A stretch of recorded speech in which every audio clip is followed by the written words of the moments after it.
When a person disappears without a trace, often the most critical information is hidden in their actions and words from the days before they vanished.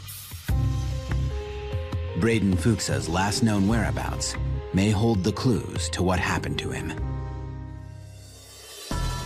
Braden Fuchsa vanishes in summer 2009. It was just so out of character. His parents panic when they discover a missing handgun. My heart just sank. And a puzzling trail of clues that he's left in his wake. We didn't know if he hid north, south, east, or west. Authorities discover that this young man has been guarding a dark secret.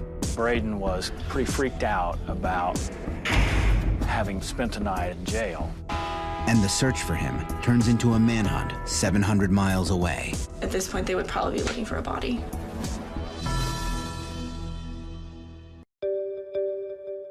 It's July 2009.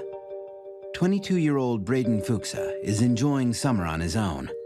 He's just moved out of his parents' house into an apartment in the college town of Lawrence, Kansas. Braden was really dead set that he wanted to be out on his own.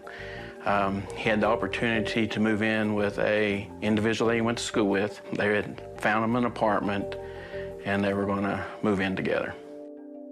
It was a big deal for me for him to leave home, but he wanted to be independent, which we encourage. I mean, you have to let him go at some point and everything. When he's not at work, Braden spends almost all his time doing outdoor activities. Braden, from the get-go, enjoyed the outdoors. We boated, we skied and tubed and wakeboard. Every free moment that we had, we were fishing. He was an outdoors person, 100%. He's been camping since he can remember, since he was a toddler. What is that? Fish. Did you catch him? He loved to fish, and he loved to hunt. Braden has an especially strong affinity for mountains, which was apparent on a family trip to Colorado in 2007. He had more fun that week. He was constantly, oh, let's stop and do this, and let's stop. You know, we were hiking, and I mean, he was just beside himself.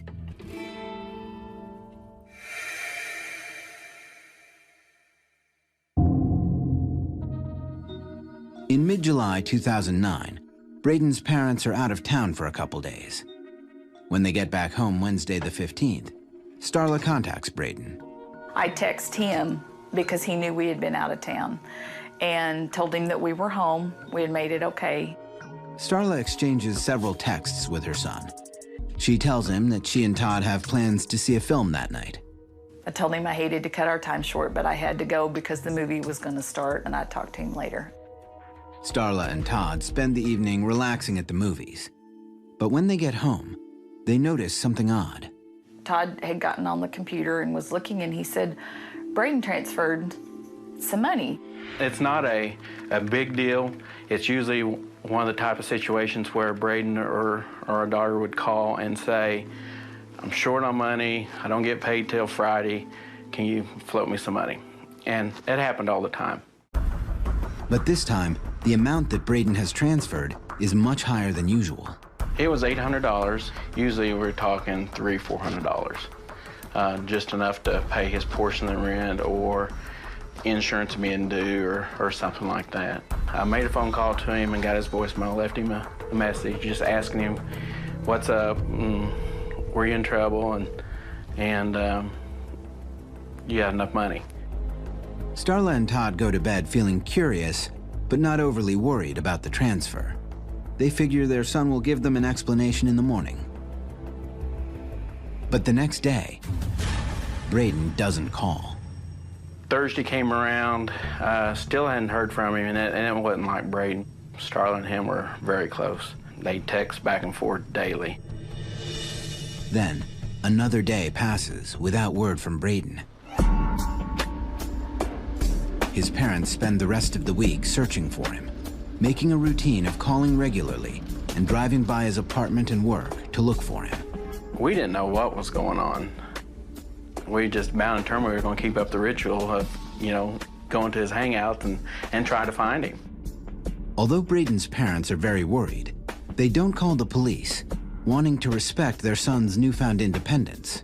But they do reach out to his friends, including his ex-girlfriend, Elena Ryan.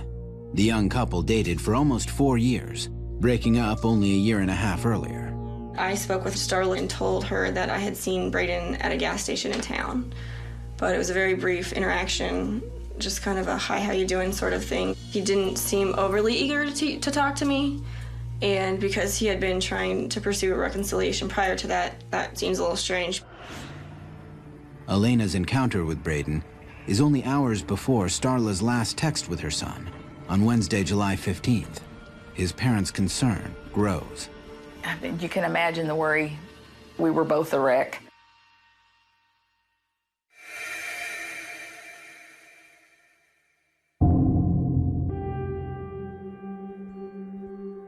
It's been 4 full days since Starla and Todd have heard from their son. They're at a loss as to what to do next when they have a sudden suspicion. For some reason, on Sunday morning, we got up and it was just one of those feelings. In our master bedroom closet, there's a shelf in there. We kept a 9mm in the closet for protection. Our granddaughter had been there 2 weeks before, and I had put it up high in the closet so that she could not get it. So I had just seen it the week before when I'd went and checked on it. So I seen the gun case there up on the shelf, and I don't know why I did it, but I just grabbed a hold of the gun case itself. It was empty, and my heart just sank. Only family members know where the gun is kept. Todd and Starla are sure that Braden has taken it. The gun was gone, and we become very nervous, and Todd said, we're gonna file a police report now. The search for Braden takes on a new urgency. Where did he go? And why does he need a gun? It's the worst feeling in the world. Our stomachs just dropped. Coming up, Braden's parents are prevented from filing a missing persons report for their son. Our emotions were extremely high at that point. We didn't know what else to do. Todd and Starla Fuchsa have not seen or heard from their 22-year-old son Braden in 4 days, despite repeatedly trying to contact him. But the alarms really go off when a handgun goes missing from their home. The minute we discovered the gun was missing, we went straight to the police. But at the Olathe Police Department, the Fuchsas are not permitted to file a missing persons report for Braden because he is over 21 and no longer living at home. Our problem was he was an adult. He's still our child, but they don't see it that way. They actually told us since he was living in Lawrence with a roommate, the roommate would need to be the one that submitted the report. And it was kind of frustrating because our emotions were extremely high at that point. We didn't know what else to do. Just in conversation, I mentioned that, well, he's got my pistol. That changed the whole subject. They automatically took our report and filed it. Braden's parents give police a detailed description of their son, his vehicle, and the handgun. Detective Kenton Thompson is put on the case. I reviewed the report that we had this missing 22-year-old man, and that he basically had just disappeared. We've got the handgun gone from his parents' house, so obviously now we've got this concern of what's that about. As Detective Thompson begins his investigation, Braden's parents go home and wait. But they can't stop thinking about the gun. You don't know if he was gonna hurt himself, if something went wrong and he was protecting himself, if something had happened to him and somebody was after him. You just don't know. Braden's parents are confident that their son is an experienced gun user. He's been using a gun since he was big enough to walk. He was hunting by the time he was 5. But they also know that the gun that Braden took from their house is not meant for hunting. A lot of police carry 9mm. It's more for target shooting, and it's more of a protection gun than anything.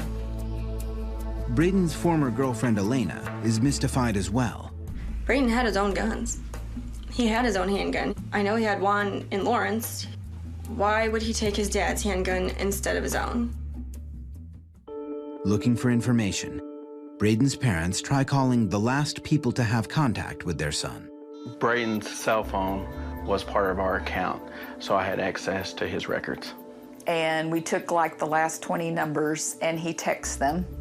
You know, this is Braden's dad. Haven't seen Braden in a little while. Can you please call me? At first, no one responds. But slowly, calls start coming in, including one from Braden's roommate.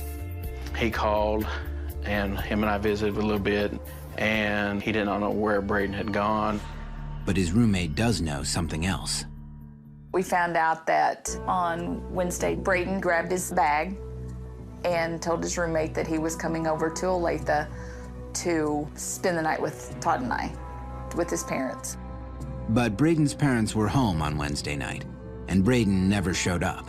To say that he was coming to our house was nothing big, and the roommate wouldn't have checked it out. We wouldn't have thought anything about it. Given Braden's lie, his parents tried to pin down their son's actual movements. We knew he had been at our house at some time because the gun was missing. We have the neighbors across the street, and we went over and asked them if they had seen Braden, and they said yes, they had seen him at the house that morning and said he was there about 15 minutes or so. He had pulled in, waved to him, you know, hollered hi, went into the house, and come back out and waved to him again and got in his car and left. So that was about 10:30, 10:40. It was later that same day that Starla last texted with Braden. His cell phone bill indicates that Braden didn't call or text anyone else after that point. I had talked to him at 2:30, so that kind of gave us a timeline of what he was doing. As Braden's parents try to put all the pieces together, another clue surfaces. Todd receives a call from Megan Loach, who, unknown to his parents, is Braden's new girlfriend. I met Braden at a party in Lawrence at the end of May 2009. Braden is really funny. He's the center of anything. Everybody who was at the party was there for Braden. Everybody knew Braden, and he made me laugh. I instantly liked Braden, and I think he instantly liked me. Megan and Braden have only been dating for 2 months, but she feels close enough to him that she is disturbed by his behavior the last time they meet, the night before he disappears. He spent the night at my house. We made dinner and we were hanging out. Braden was just really upset and just not his normal self. Braden's really outgoing and he's always making people laugh, and it was weird to see him just worried. He just looked worried.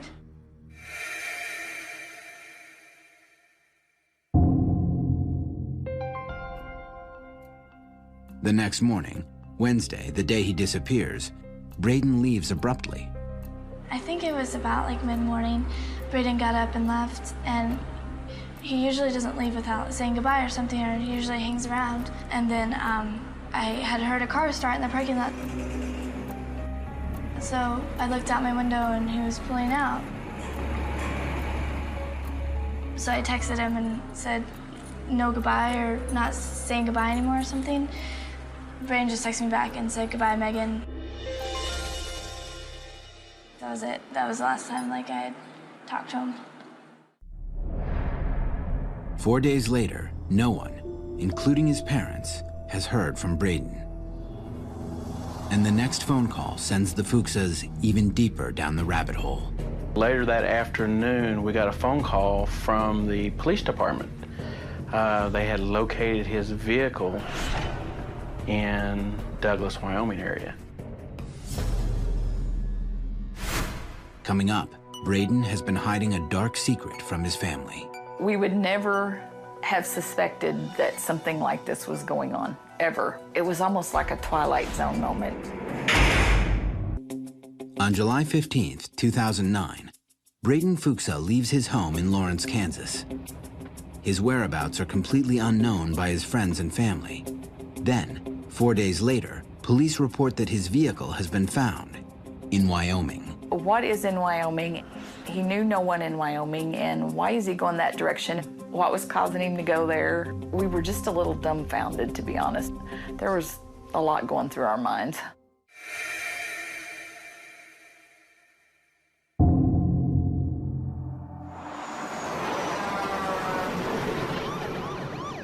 Wyoming Highway Patrol found the vehicle as an abandoned vehicle.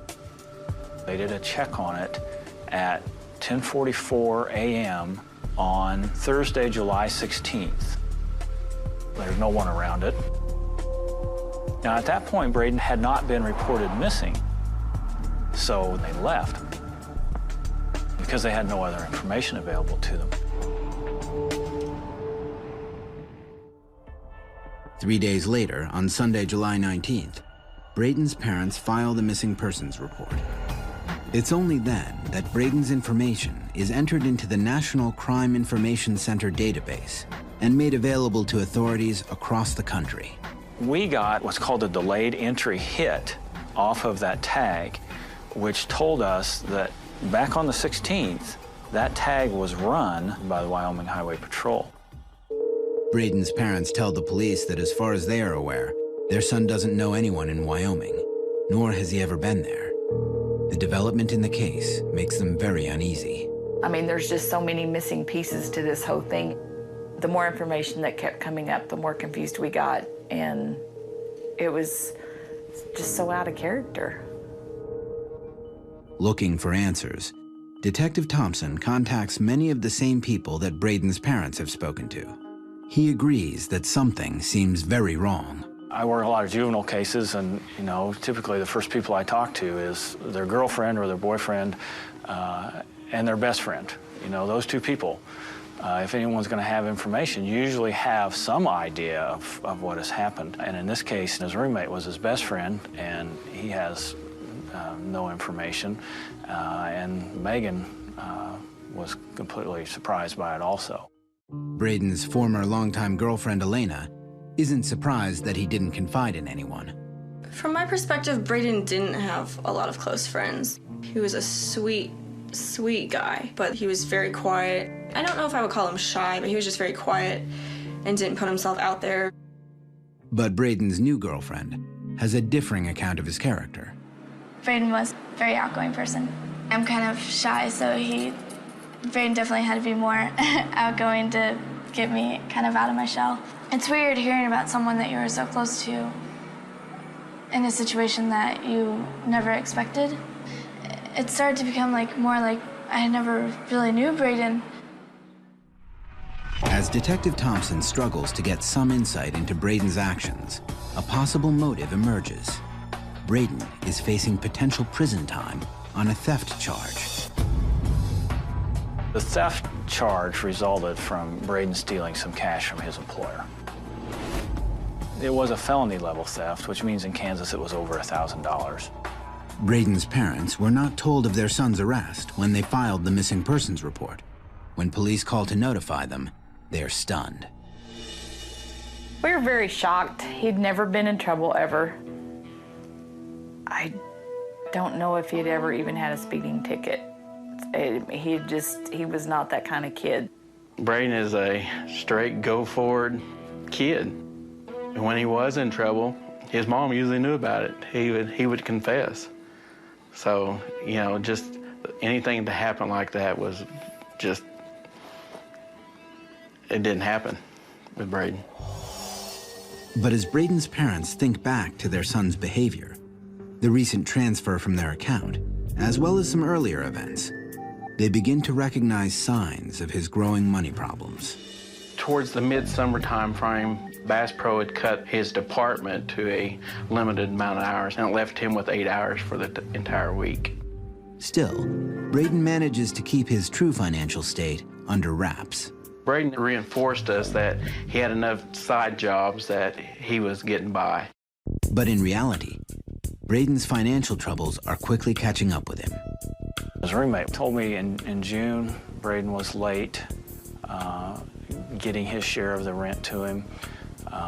He didn't think a whole lot about that at the time. But then in July, he was late again and like a week late.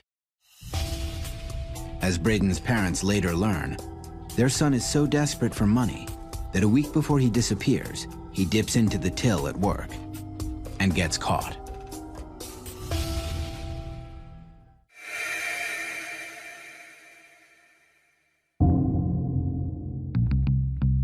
Braden worked in security at Bass Pro. So his job was transferring money back and forth at closing time, putting stuff in the safe. The way we understand is they were closing up. Braden had taken money from the registers to the lockup spot. They confronted Braden when he come into work the next day. Braden said, yeah, it's back at my apartment. They brought in the police, talked to him a while. He confessed everything, and that police actually took him back to Lawrence to pick up the money. It's my understanding that he returned nearly all of the money. I don't think quite all of it, but nearly all of the money. Despite his cooperation with the law, Braden is immediately taken into custody. After that initial report was made, he was arrested. He was taken directly to the Johnson County Adult Detention Center. Braden spends the night in jail. He is released the next day, but according to Braden's roommate, the harrowing experience of being locked up stays with him. Braden was, quote, pretty freaked out about having spent the night in jail. Being arrested, for him was a pretty major life event and was distressing for him. Braden was scared. I think when he got arrested, they had exaggerated how much trouble he was in, and I think that Braden he's never been in trouble before, and he was just really frightened by that, and he thought he was going to go to jail for, a couple of years. Braden is due in court for a preliminary hearing on July 16th, but as the date approaches, Braden appears to set a plan in motion.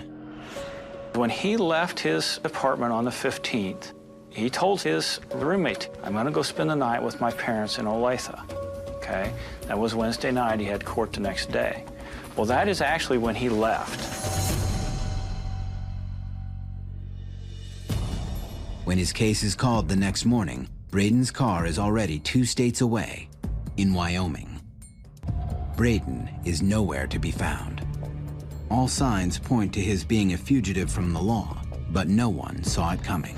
We would never have suspected that something like this was going on, ever, because we've always had such an open relationship with our kids. It was almost like a Twilight Zone moment. It's like, what is this? I don't understand. From his conversations with friends and family, Detective Thompson paints a portrait of what he believes to be Braden's last days in Kansas.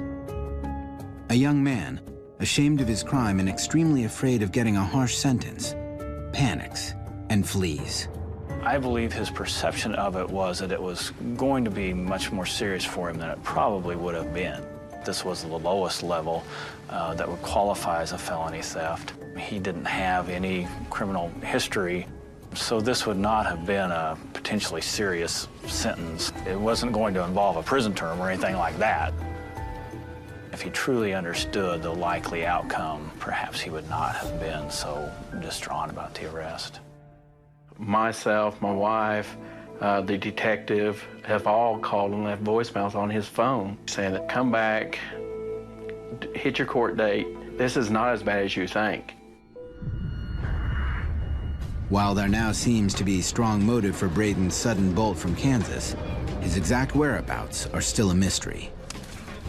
Is Braden running from the law and carrying a handgun? Or has something much worse happened to him?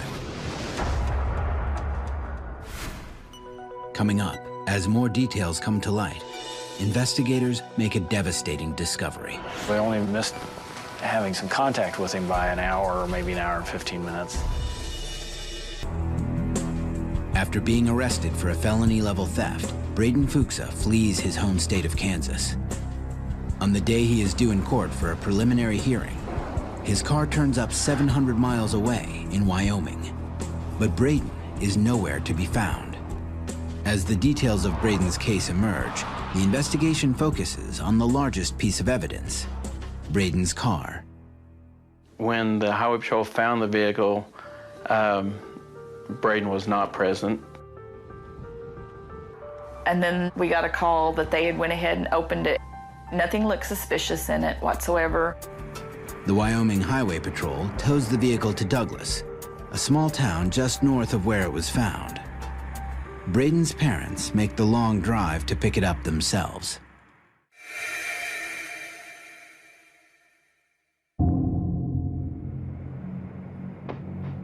Starla and I left early Friday morning and drove the entire route to Douglas. I think the drive to get there was about 13 hours. It was a very long drive. You're very anxious because you're scared of what you're going to find once you get there.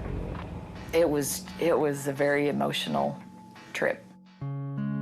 As Braden's parents make their way to Douglas, they retrace the journey they believe their son made 10 days earlier. From Cheyenne north to Douglas, the population is hardly any. You go through some very small towns along the way. The houses are far and few between. It's got the hills and very pretty country. As they drive through the changing landscape, they look for physical cues that would indicate why Braden chose this direction. We don't really understand why that area, even though it's absolutely beautiful. There were the plains there, it's just gorgeous, but that's not what he's always wanted. I mean, he's always wanted the mountains. So the area that we found the car, it just doesn't coincide with what we know that he wanted. It's late at night by the time the Fuchses arrive in Douglas. The next morning, they go directly to the tow yard to pick up Braden's car. This is something that's kind of bothered me. There was a key code on the door, a lock, and Braden always used that. He always stuck his keys under the floor mat. That was... As Starla and Todd continue to look through their son's belongings, the more convinced they are that Braden willingly left his car behind. The clothes looked like he had went through the bag, kind of trying to sort out what he was going to take and what he wasn't going to take.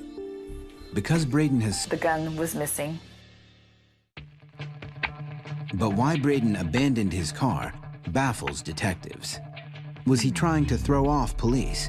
Or did he leave his car by the side of the highway in the hopes that it would be found? I quite honestly just cannot make sense of that. I don't know why he would abandon that vehicle that way where he did. Because you certainly know it's going to be found. I mean, that's probably the easiest place to find a vehicle. You leave alongside the interstate, you know the highway patrol is going to come by and stop and check on it. Upon their return to Kansas, the Fuchses hand over to the Olathe police several items they found in the car. One of them leads Detective Thompson to a key witness. That was a receipt from a tire repair place out of Wheatland, Wyoming. That receipt indicated that he had purchased a used tire, and of course it had the company's name and phone number on it. Detective Thompson calls the garage and is able to speak with the mechanic who saw Braden. I was woke up from the guy that runs the pit stop Conoco that there was a fellow that came in and had a blown out tire. Reuben Kaufman is a mechanic in Wheatland, Wyoming. He often gets calls for people who have broken down along Interstate 25. But that day, he would unknowingly help a fugitive.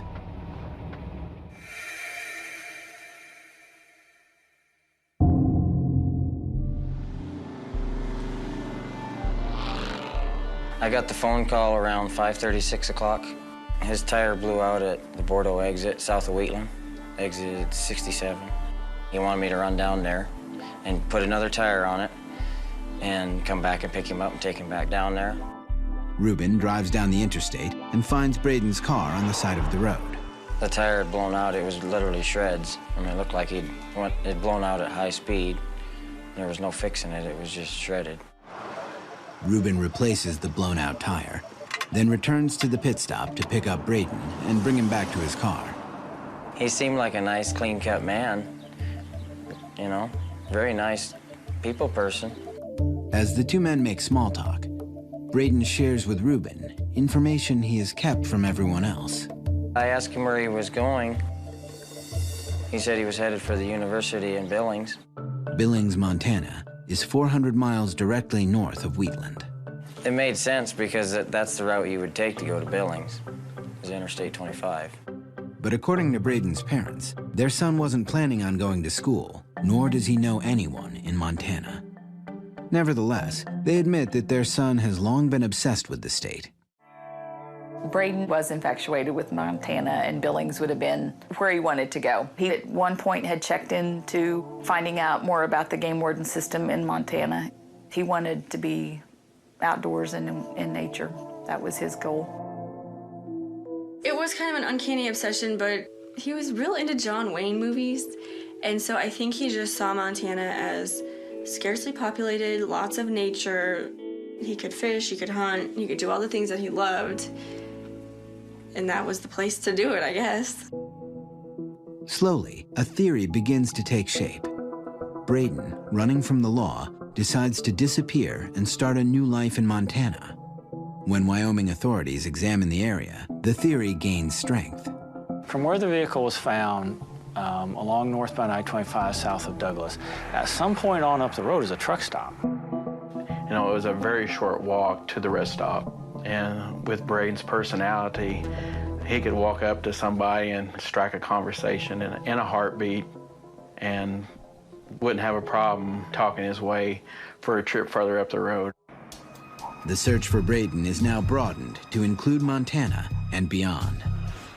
Well, we did contact the chief of the police department for the university there in Billings, and then we also contacted Billings, Montana City Police Department. We made a poster, we distributed it along that known route. In other words, Kansas, Nebraska, Colorado, Wyoming, Montana, and even into Canada. Detective Thompson is also able to create a more exact picture of Braden's flight out of Kansas. My belief would be that he just drove through the night on the 15th. From kind of the time frame that Ruben has given me, he had the blown tire approximately 10 miles south of Wheatland. He got back on the road with the vehicle fixed somewhere around 8 o'clock, continued northbound on I-20. Disappointingly, the expanded search for Braden does not produce results. Even though we tried to get information distributed as widely as we could, there was just no further leads, no contact.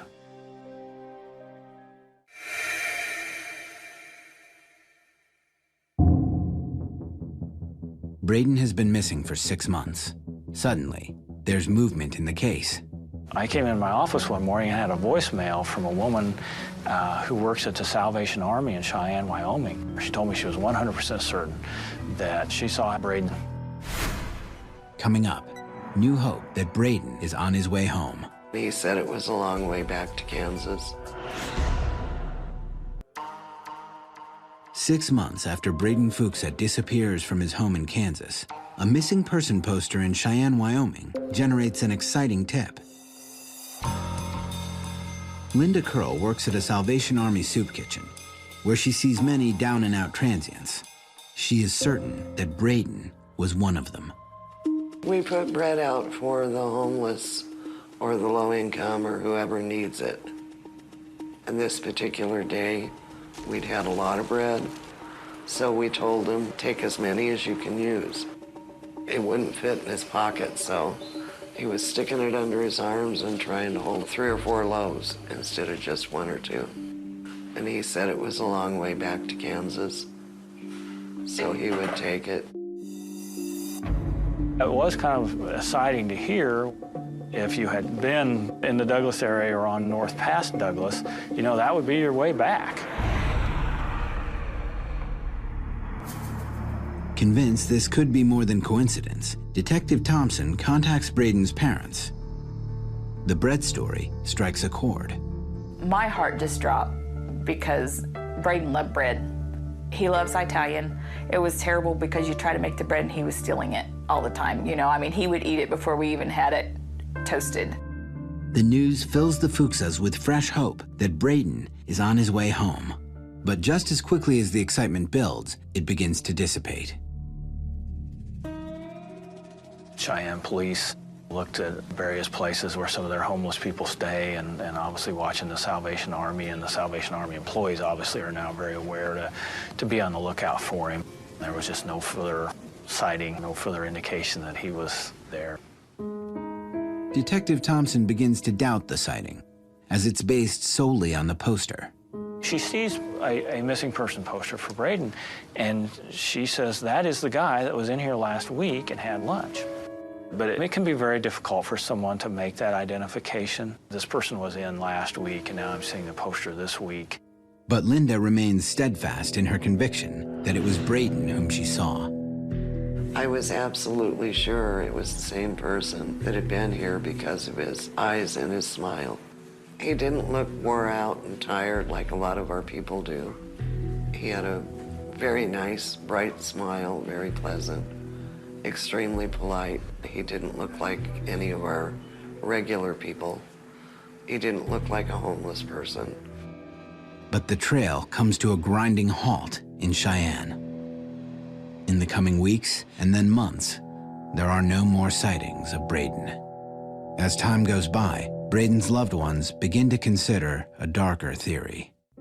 Initially, I wanted to think that he just needed to get out of town for a little while, gather his thoughts, and needed some space. But the more time that went by and no one had heard from him, I was worried he may have ended his life. My biggest fear is that he just couldn't cope with all of the stresses that he had and needed a way out, and that was his way out. For Detective Thompson, the idea that Braden wanted to end his life is just one more theory that doesn't add up. We still don't know what his main motivation was for fleeing. But if your objective is to harm yourself, you certainly don't have to drive 10 hours to do that.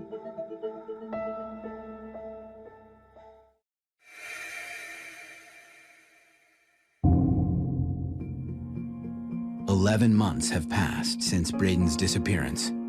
Frustrated by the lack of new clues in the case, authorities organize a comprehensive search of the area where Braden's vehicle was abandoned. Three things we want to be looking for: eyeglasses, the necklace, and the watch. Oh, there was a watch? Yeah, And a possibly a handgun.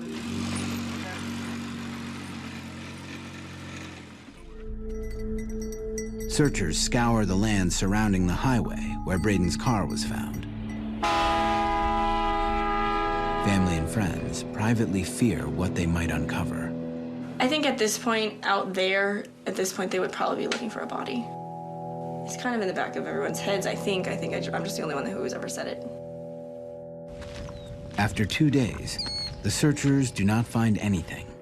But seeing Wyoming firsthand, Detective Thompson wonders if Braden might still be out there, living under the radar. Perhaps he just wanted to start over. Perhaps this criminal charge was just more than he could deal with. Maybe he's just continued to run from that. If that's the case, he's pretty good at it, because he certainly left no trail after Wyoming. There's a lot of young men that move out here. I was one of them. You know, there's something about the lifestyle out here that appealed to me, and it attracts a lot of young men from all over. But experience also makes it difficult for Detective Thompson to believe that Braden could go so long without surfacing somewhere. It's hard for an adult to just, drop out, because eventually you have to get a job, you have to make some money, you can find a place to live, typically, that sort of thing. And those are things that generate a trail. And, to just completely disconnect from your family and your friends and not reach out to them at all, it would be very difficult to do. If he's a fugitive, he's the darndest one I've looked for in a long time. Braden's loved ones continue to hope that Braden is alive and living in the great western wilderness he always dreamed of. In our hearts, we believe he's still there. I think he's a little bit more than confused.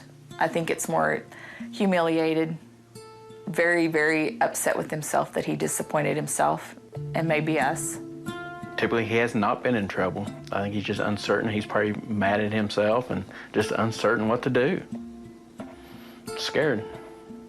Everybody wants to think that their missing loved one is perfectly happy and safe and healthy. So I'd like to think that Braden is out fishing somewhere.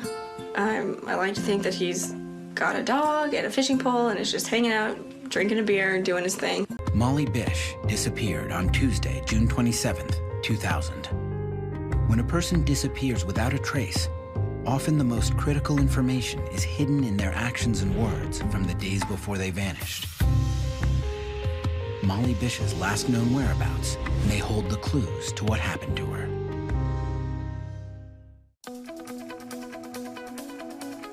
One summer morning, a 16-year-old girl reports for her lifeguard job. Molly had studied to be a lifeguard all winter. She had big dreams and she was delighted. It was just a good job that she could do. But minutes later, she vanishes. We would have never sent Molly there if we thought she would be in any kind of danger. Was Molly abducted? And was it the same predator responsible for another young girl's disappearance? She was blonde-haired and blue-eyed, and she was visiting her grandmother when she was taken. Will Molly's loved ones ever get answers?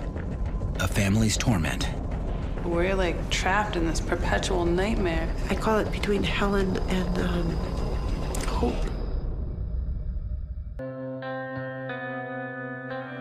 It's late June 2000, and 16-year-old Molly Bish is excited about her new summer job.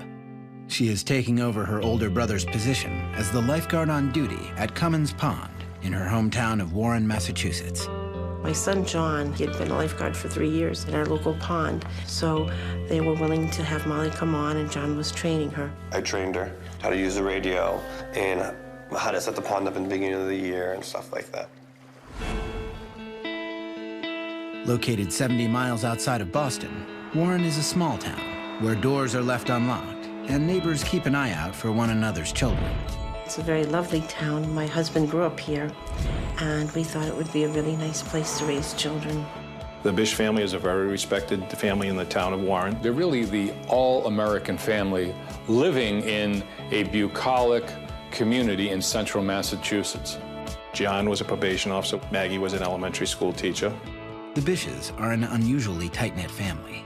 I think we're very fortunate just that my parents are still together and we have a close bond with my sisters. We were just very close. We only had each other growing up, so we just played together. We made forts together. I go to Molly's soccer games. She would come to mine. It's just we always were together. Molly is the youngest child and an accomplished athlete. She plays soccer, basketball, and softball at the local high school, where she is also an honor roll student. She's already talking about going to college, you know, and wanted to work with children. Molly is outgoing and a popular kid. Recently, she'd started dating a boy named Steve Lucas, and at the end of the school year, they attended the prom together. School has been out for a couple of weeks, and what is supposed to be a carefree season for Molly and her friends begins with a troubling event.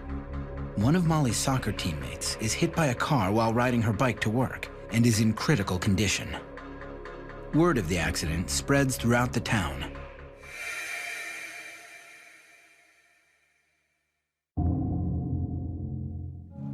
It's early Tuesday morning and Molly's 8th day of work when the Bish family receives the news of Molly's friend. We were just so frightened when we heard this news. So I went to Mom, I got in her bed, and I told her that her friend was hit by a car. Even though Molly is upset, it's an important day down at the pond. The summer's first day of swim lessons, which means she has a lot of responsibility as the lifeguard on duty. Molly is running late and must get to work. Maggie goes along for the ride. Molly was driving at that time because in Massachusetts you have to be 16 and a half to get a license. Molly and her mom make a quick stop at the local convenience store to pick up some bottles of water. The store's video surveillance system captures the two women making their purchases and shows them leaving at 9:50 a.m. Next, they drive over to the police station, where Molly picks up her required two-way radio before heading to Cummins Pond. Cummins Pond is a small man-made pond surrounded by woods, is an isolated swimming area. If you didn't know where it is, you wouldn't get there. At the Cummings Pond Beach area, there is no telephones or communications other than the lifeguard was given a portable radio from the police department in case of an emergency. Molly and Maggie pull up to the pond, just in time for Molly's shift to begin. So she just turned to me and said, "I gotta go, Mom, I love you." Minutes after Maggie leaves her daughter at the pond, the first swimmers start to arrive for their lessons. The first parent that came to the scene saw that the lifeguard wasn't present, but did see that the lifeguard's chair was set up, the whistle was wound around the arm of the chair, a pair of sandals were on the ground. All of Molly's belongings are exactly where they are supposed to be, but mysteriously, her first aid kit is left open, and Molly is nowhere to be found. There was no speculation about why she was not at her post early on. Swimming lessons begin, and a local mother takes Molly's whistle and assumes her post. The original thought was that a 16-year-old girl might have just walked off with her friends. The mother decides to inform the head of the Parks Commission, Ed Fett, who is Molly's boss, that the teenager is not in the area and is neglecting her job as the lifeguard on duty. Fett reports this behavior to the Warren local police. Molly's boss, Ed Fett, uses the two-way radio and tells them that she's nowhere to be found. He made a call to the police department at 11:44 a.m. stating that the lifeguard was missing from Cummings Pond. The police assume that Molly is ditching work to hang out with friends, or perhaps her boyfriend. There was some speculation early on that Molly had gone off with somebody and was someplace around the pond and being inattentive to her duties. 3 hours pass, and Molly does not return to the pond. The police decide to notify Molly's parents of their daughter's absence from work. We got a call at 1 o'clock in the afternoon, and it was our police chief. And he had said to me, "Where's Molly?" And I said, "What do you mean, where's Molly?" "I dropped her off at work." He says, "She's not here." Coming up, the search for Molly Bish gets underway, and her family begins to panic. We sat in terror, and your whole world has fallen apart. 16-year-old Molly Bish reports for her summer job as a lifeguard at the town pond. But in an instant, she is nowhere to be found. After 2 hours with no lifeguard on duty, Molly's boss contacts the local police. When they check with Maggie Bish on the whereabouts of her daughter, she is shocked to hear Molly is not at work. I just knew it in my heart. I had this horrendous fear right from the moment I got that call. Maggie hangs up and immediately calls her older daughter, Heather, to explain the situation. I received a phone call from my mother saying that Molly wasn't at the pond, and it just seemed kind of funny. And we were saying, well, where could she possibly be? It just seemed strange that she wouldn't be there. Alarms went off. My children have always been responsible. We just knew something wasn't right. Molly's mother and sister agree to meet at the police station and try to make sense of her bizarre disappearance. But at the station, police still believe there is nothing to be concerned about. In the early portions of this investigation, there was a lot of different theories. One being that Molly was upset about her friend being in critical condition at the hospital. She might have hooked up with some other friends and went down to visit her. Molly's family checks to see if anyone visited the hospital. So I went to Molly's friends' houses. Nobody had heard from her, so I went to her new boyfriend's house. When Heather arrives at Steve Lucas's house, he is just waking up for the day. He tells Heather that he hasn't heard from Molly either, but he's not too concerned. The two drive to the pond to meet Molly's mom and the police. The eerie sight of Molly's things neatly arranged by the side of the pond makes Maggie hysterical. I see her shoes. Why would she leave and go with anybody if her shoes are here and if her friends are here? Where's Mom? We were very confused. She definitely wouldn't have gone anywhere without her shoes on. Maggie argues with the local police that leaving work without notifying anyone is completely out of character for Molly. Molly was very conscientious. She would have never left her job. She was very worried about the kids starting swimming lessons. They sort of were under this concept that she had taken off with her friends. but really had no indication of that. I would never think that. She doesn't have a car, and she's in her bathing suit. None of it made sense to us. The local police begin to think that the Bishes may be right, and they call in the state police to assist in the matter. The Warren Police Department didn't really have a lot of experience dealing with missing persons cases. That's why the Massachusetts State Police came into the case. By this time, things are getting into overdrive now. The whole scene area was pretty dramatic. There was a lot of the local police that arrived on scene. The local fire department had arrived. State police from the local barracks out of Brookfield responded. State police detectives were responding. The police were all there. No one knows where she is. State officials start to consider a troubling but logical explanation for Molly's disappearance, that Molly may have drowned. This would explain why her shoes were still on the beach. But no one in the family thinks it's very likely that Molly, a lifeguard and an athlete, has drowned. I knew right then and there that this is not what had happened. Molly was the best swimmer in her class. I knew that she wasn't in that water. I just knew it. And my brother was just so devastated. He came running. We were just all so confused with what was happening. Even though John also knows his sister is a strong swimmer, he runs directly into the water. So I continue to beeline to the pond to search. And I went in swimming and searching for her. But I knew she wasn't there. I searched and searched and searched until they got me out of there. And I knew it wasn't good, but I had to find out. They pulled John out of the water and said, "You can't search for her." A dive team assembles to thoroughly search the murky waters of Cummins Pond. At this point, it was more of a recovery effort to see that if she was in the bottom of the pond, no one thinking that she wouldn't be found in that area. Boats are launched, police and firemen are in the boats, divers are also deployed. They were at the pond in the water for several hours. As it started to get dark, you're just sort of taken out of that place, and you're in this disbelief that this is actually happening. As night falls over the town of Warren, officials bring in lights to continue searching the area.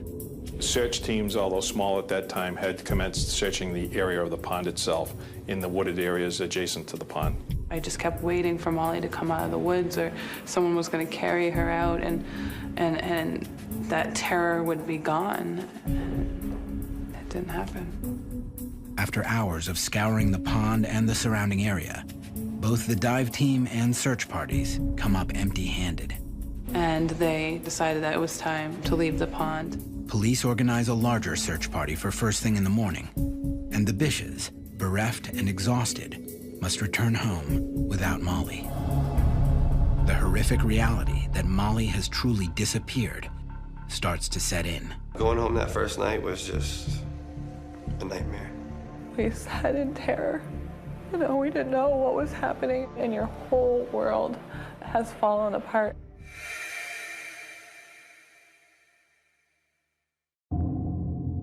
Early the next morning, the search for Molly continues throughout the area. The search began to grow almost immediately. Law enforcement deployed a lot of resources. And we're talking about the daughter of a probation officer. We deployed all resources, including our mounted units came to the area. We had our State Police Air Wing, which is our helicopters, brought into the area, using both infrared and camera imaging to look at in the forested areas off the center of town. The close community of Warren pitches in as well.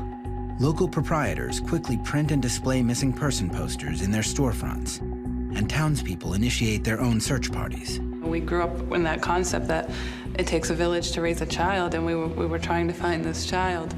And so everybody kind of went out and started looking in places that they thought might be remote areas or dangerous areas. You can't just sit around. You feel helplessness. So my friends and I got together, drove around. I mean, we're in a huge area of wilderness out here. I mean, trails on top of trails on top of trails. The main trail from the beach where Molly disappears comes to a fork. One trail goes further into the forest. The other leads to a cemetery, where a paved entranceway piques investigators' interest. There is a footpath that leads directly from the beach to the cemetery. So one of the theories was that if someone came to abduct Molly, they could easily take her out through the wooded area to the vehicle in the cemetery without being detected or seen. The theory of abduction is now becoming a real possibility for the Massachusetts State Police. Judging from the open first aid kit, the police speculate that someone may have faked an injury, and when Molly bent over to open the kit, he grabbed her. They share this possibility with the Bish family. From that moment on, it just kind of seemed like you were in a bad movie and you couldn't get out. Upon hearing the possibility that her worst fear may be true, Maggie comes to a chilling revelation. She thinks she knows who could have done this. Coming up, the search for a suspicious mystery man. And I'm thinking, what is this man doing here? Why isn't he working? Why isn't he at a job? You know, it's 10 o'clock in the morning. 16-year-old Molly Bish is missing from her lifeguard job in Warren, Massachusetts. The authorities now believe Molly could have been abducted by a predator. Molly's mom, Maggie Bish, remembers seeing a suspicious man at the pond the day before Molly disappeared.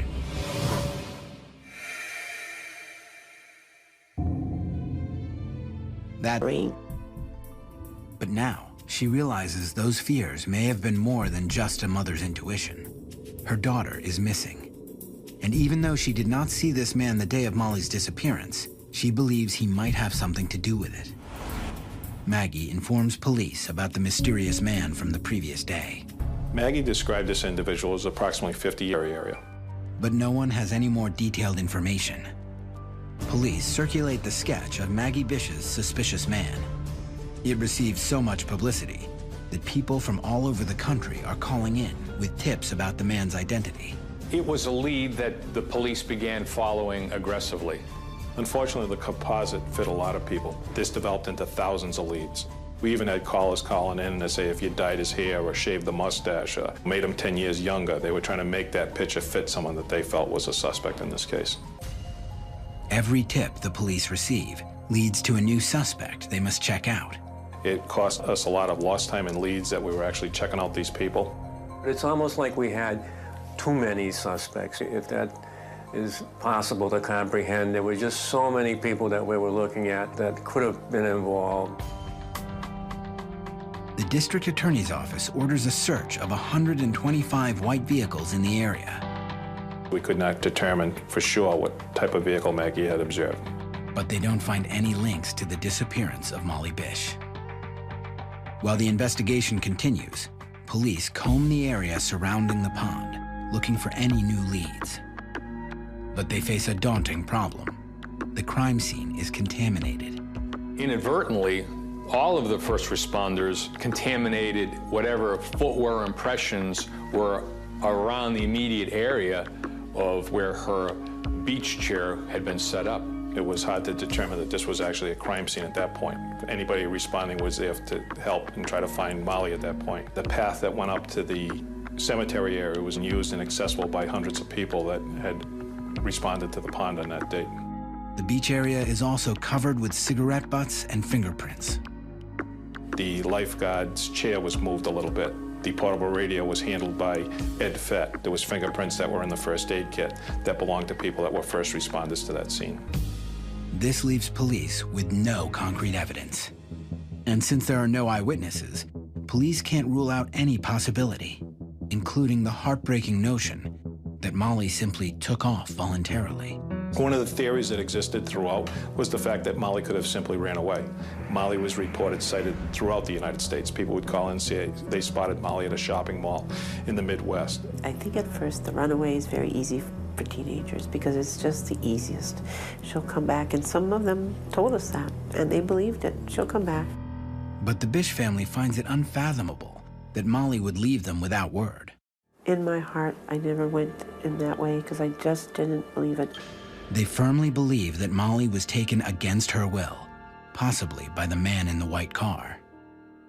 But if Molly has fallen victim to foul play, police also think there is a possibility that she could have known her attacker. We looked at a lot of people that knew Molly. We looked at people in the area.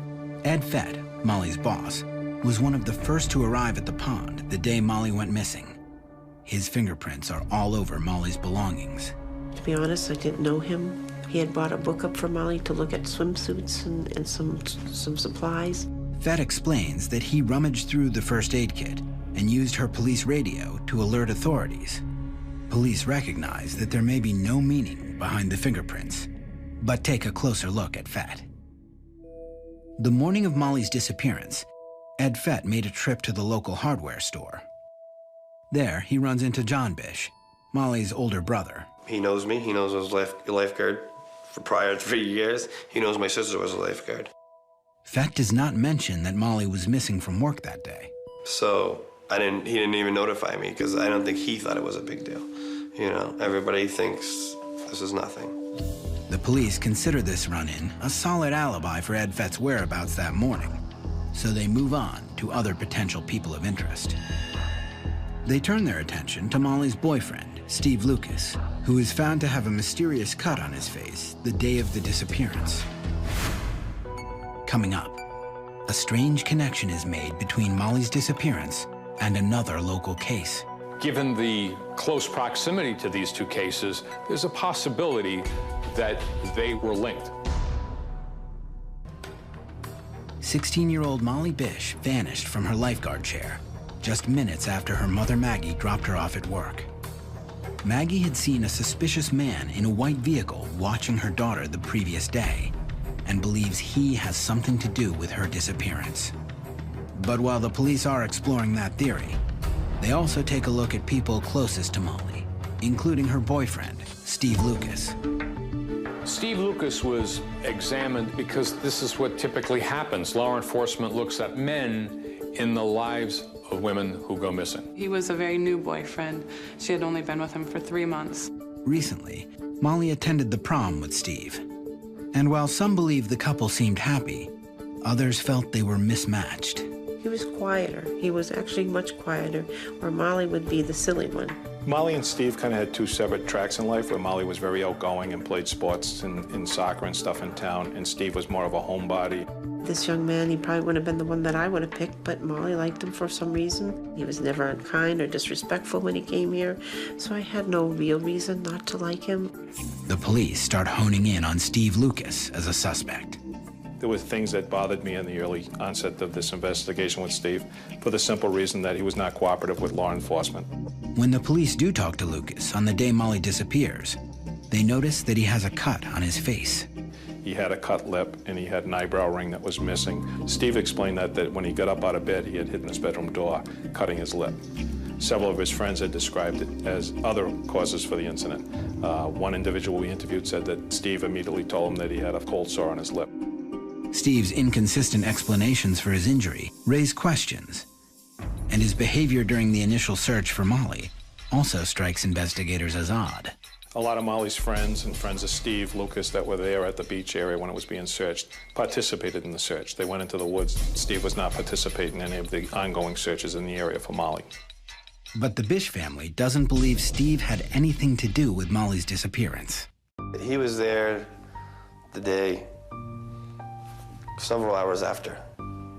And seen her long legs. Although the police still have their doubts about Steve Lucas, there is no evidence pointing towards his involvement. They call him in for a polygraph. Polygraph results, as was told to me, was that Steve had passed the polygraph examination. Investigators then decide to concentrate on the area's local sex offenders. There are a disproportionate number of sex offenders that just happen to live in the area. They check with these men for alibis. A lot of the sex offenders in this area are not gainfully employed. It was hard for us to determine their whereabouts on June 27th because we didn't have like payroll records to look at, telephone records that could actually vouch for these individuals. You has to basically go on their word. So the state police call several of them into the station to take polygraphs.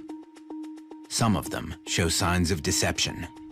Signs of deception do not show that that person was responsible for the disappearance of Molly Bish. It would just cause for more examination into that individual's history, background, and whereabouts. All it did was add to our list of people in the database. With each passing day, the police database of suspicious characters is growing, but all to no avail. The Bishes are fighting to stay hopeful. Despite so many potential leads, the Molly Bish case becomes one of the most challenging missing person cases the local and state police have faced. It seems that 16-year-old Molly has vanished without a trace, or become the victim of the perfect crime. The state police basically spent 24/7 on site. We would go home, we would change, we would refresh, we'd put a fresh set of clothes on, shower and shave, and go right back to the town of Warren to continue the investigation. The Warren Police Station becomes headquarters for the investigation.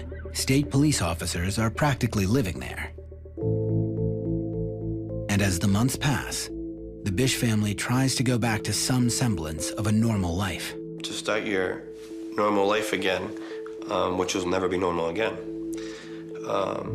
It was hard. We're like trapped in this perpetual nightmare, and it's almost unreal. It's like your brain takes you to a different place so you can just survive. We just kept trying to live through all those simple things. The first Christmas, her birthday came. How do you have a birthday when she's not there? And I mean, there were days I had to just pray and try to keep the demons out of my head because they would try to haunt me. I call it between hell and hope. Eventually, the state police must leave the headquarters at Warren and return home to continue the investigation. So they moved back to Worcester, and then we said, now what do we do? I mean, the calls got a little bit less.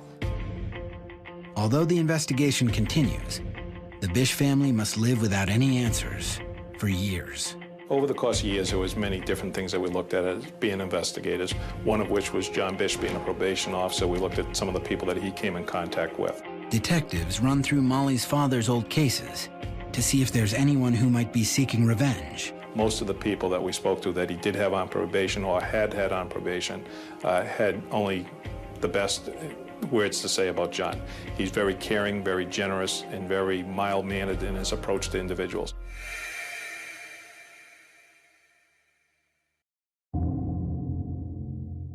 By the spring of 2003, it's been almost 3 years since Molly Bish disappeared from her summer job as a lifeguard. And still, there are hundreds of tips coming into the police from all over the country.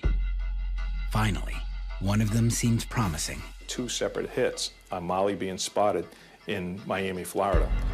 2 unrelated eyewitnesses call in tips to the Massachusetts State Police. Both put Molly Bish in Miami. We actually located them to be about 1.5 blocks away. It was a very significant lead for us. We were getting ready to deploy 2 troopers to fly down to Miami to follow up on this lead. Meanwhile, one man's obsession with a similar case leads to an even bigger break in the Molly Bish investigation. Molly's remains in the woods near where she was abducted. But her killer was never found.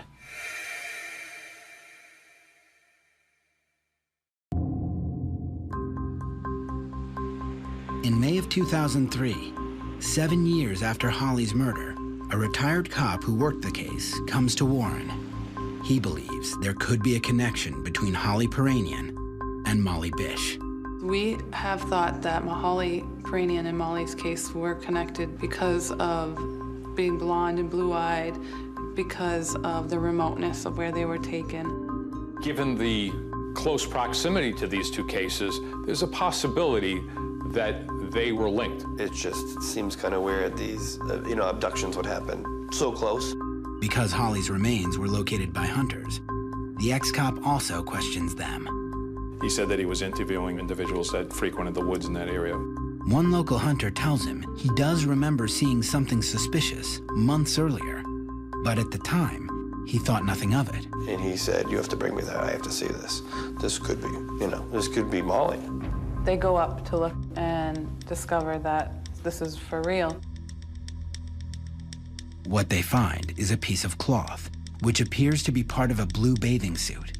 It's the same color suit Molly Bish was wearing 3 years ago on the day she disappeared. Coming up, while the Bish family waits anxiously for answers, We just need that one break, that one tip. The investigation moves forward with a new suspect. His family had a white car when Molly disappeared. He lived down the road from Holly Peranian. He fished at Cummins Pond.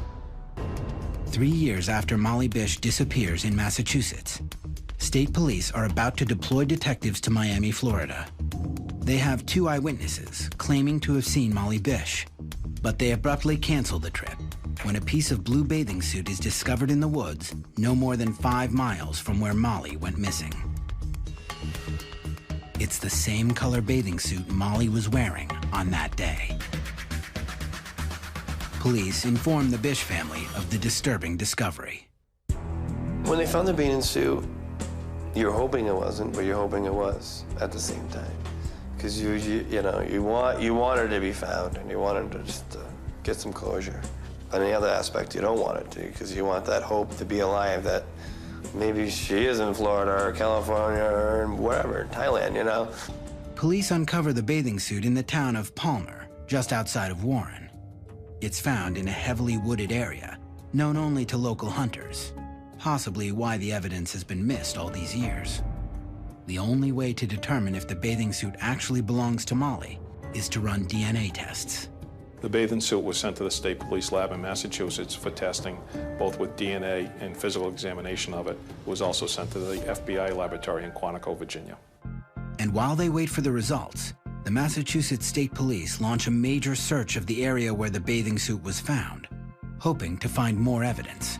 And that's when the chaos starts again, with the searches and just the manpower that came out was ridiculous. I mean, they pulled recruiters out of the state police, which is 180 men and women, to come search. They used an anthropological grid, and they broke it down over 500 acres, and they searched shoulder to shoulder, digging through thick underbrush, up steep hills, through bushes and rocks. This was the largest search in Massachusetts history. 6 days into the search, the DNA results from the suit come back, and they confirm that it belonged to Molly Bish. And I fell to my knees and I cried.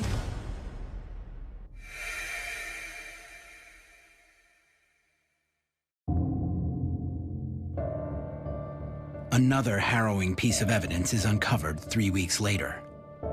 Police find a human bone belonging to a person between the ages of 14 and 20 years old. And over the course of a week, they recover 26 more bones. Have they finally found Molly? It was agonizing. You're in another sort of perpetual nightmare because you don't know, but you're having all these pieces of someone coming to you that you think is your sister. 6 days after the first bone was discovered, DNA results confirm what her family already seems to know. The remains belong to Molly Bish. Lead investigator Tom Green delivers the heartbreaking news to the Bish family. The experience was difficult, and it had mixed emotions, I think, with the Bish family, that number one, they now know what happened to their daughter, but number two, the small, slim chance of hope that she'd be alive or found alive somewhere else in the country were gone. Molly is buried on August 2nd, 2003, a day that would have been her 20th birthday. While the Bishes finally have a small sense of closure, justice still eludes them. The hope is that the bathing suit and Molly's remains would lead investigators to whoever is responsible for this unconscionable crime. But it's not to be. The DNA that was uncovered from both the bathing suit and from the skeletal remains all belonged to Molly Bish. We had nothing that would lead us to another suspect. Like Holly Peranian's case 10 years before, investigators find themselves at a loss, with no other leads to pursue. We just need that one break, that one tip. We just believe we owe it to Molly to find who did this. The profile of Molly's abductor was white, male, between the ages of 18 and 50, is known to the area, is either a fisherman or a hunter, has a history of violence with women. But it's a man that police cannot seem to find. So the Bishes hire private detective Tom Shamshak to continue their own investigation. He is an ex-police chief from a neighboring town and a longtime friend of the Bish family. In October 2008, Molly's boyfriend Steve Lucas dies in a car accident without ever knowing who murdered his girlfriend of 8 years ago. That same year, a new suspect comes to light.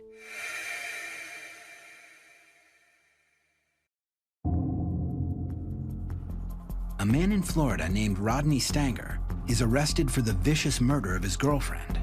I was immediately struck with the remarkable resemblance between Rodney Stanger's photograph and the composite that had been generated from Maggie Bish.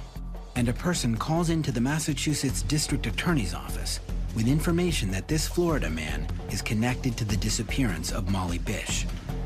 The tip refers to a conversation with Rodney's girlfriend before she was murdered. This individual told me that a person had conversation with the victim prior to her death and had made some incriminating statements about Rodney Stanger involving the Molly Bish case. His girlfriend talked about Molly before she was murdered. Stanger lived in the area near Warren for 20 years and was a local hunter and a fisherman. Rodney, a year after Molly disappeared, moved to Florida. Private investigator Tom Shamshak interviews Stanger's 2 ex-wives and his girlfriend's sister and learns that Stanger is a man with a very violent history. He also interviews Stanger's brother Randy. He too left the Massachusetts area around the same time as his brother. Randy used to drive a white car. His family had a white car when Molly disappeared. He lived down the road from Holly Peranian. He hunted where Molly was found. He fished at Cummins Pond. Meanwhile, the Massachusetts District Attorney's Office questions Rodney Stanger in a Florida prison. So does private investigator Tom Shamshak. Stanger denies having anything to do with the Molly Bish case to both of them, but pleads guilty to his girlfriend's murder in Florida.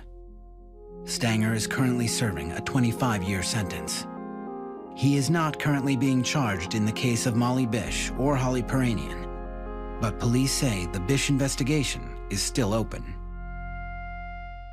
It never gets any easier. I had the opportunity to say goodbye to my sister, but it is still an unsolved crime, and so you still live with an amount of fear in your heart. While the Bishes await justice for the death of their daughter, they find a way to honor her life. Maggie and her husband start the Molly Bish Foundation, an organization dedicated to improving safety awareness and prevention for all children. Our primary objective is to distribute child identification booklets because when Molly went missing, we did not have the type of photograph that the police needed at that time. They needed a clear head and shoulder photograph. 1 in 6 children are recovered from just a picture. The foundation also helped pass a law bringing the Amber Alert to Massachusetts, a child abduction bulletin which did not exist when Molly disappeared. The Bishes recently held Molly's 10th anniversary vigil at Cummins Pond. For them, it's a way to make sure the memory of their daughter lives on. What we've learned throughout this whole thing is that love is such a strong emotion.